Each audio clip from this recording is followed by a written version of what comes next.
All right, what's up, y'all? Again, we're back at it. So what we got here is a 2007 Toyota Sienna, 3.5 liter V6, and we will be removing and replacing the alternator. So there's a lot of little tricks here and there.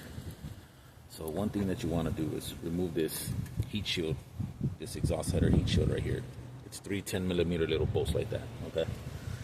Of course, there's this one of the wires, one of the power wires, and this one that, you know, sends to the ignition switch and all this other, you know, it's just a connector right there. And there's another, let's see, there's another wire that connects right here, and it's this one, it's a ground. Okay, so here's a little tip. We ain't got nobody to help you out. You know, here's a little trick where you sit in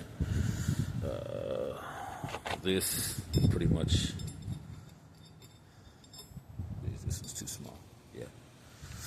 Well, you know, goes more or less like that. Let me see if I can get more in there. All right, there we are right there. Some zip ties. I call them best friends because they're there whenever nobody else is. So to help you out. So that is a little trick to keep this thing right here stable. As you can see, it's nice and straight. Let's see if I can get some light. There we go. See how it's nice and straight? You want to keep it like that so it doesn't wobble left to right or doesn't fall off or snap. You know, you want to keep it as stable as possible.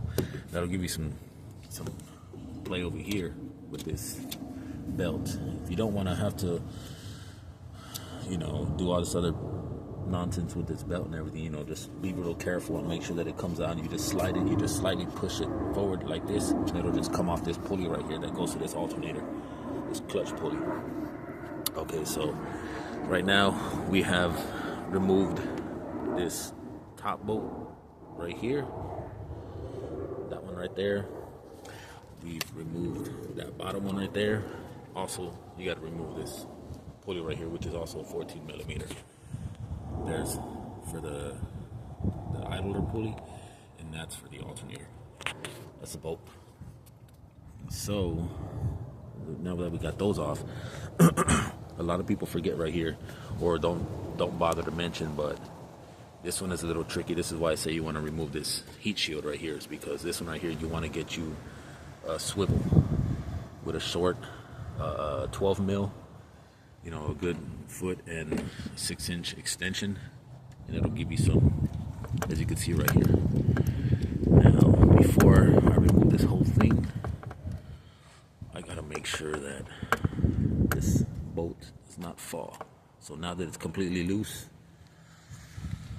I'll be getting my other best friend, which is this magnet. We'll stick it in there. Let's find it right here.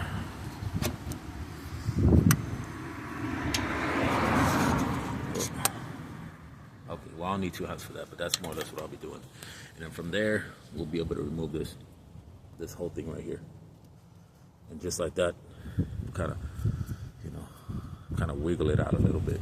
We will need to remove this hose right here, because this is the area, and including this hose right here as well, because we want as much playroom to come out of this, so we don't have to wiggle this too much, because this is the AC line. So the last thing you want to do is just damage any of these pieces right here, because these are very fragile, these right here. So that's what we're gonna do. We'll have another video coming up. Thanks for watching.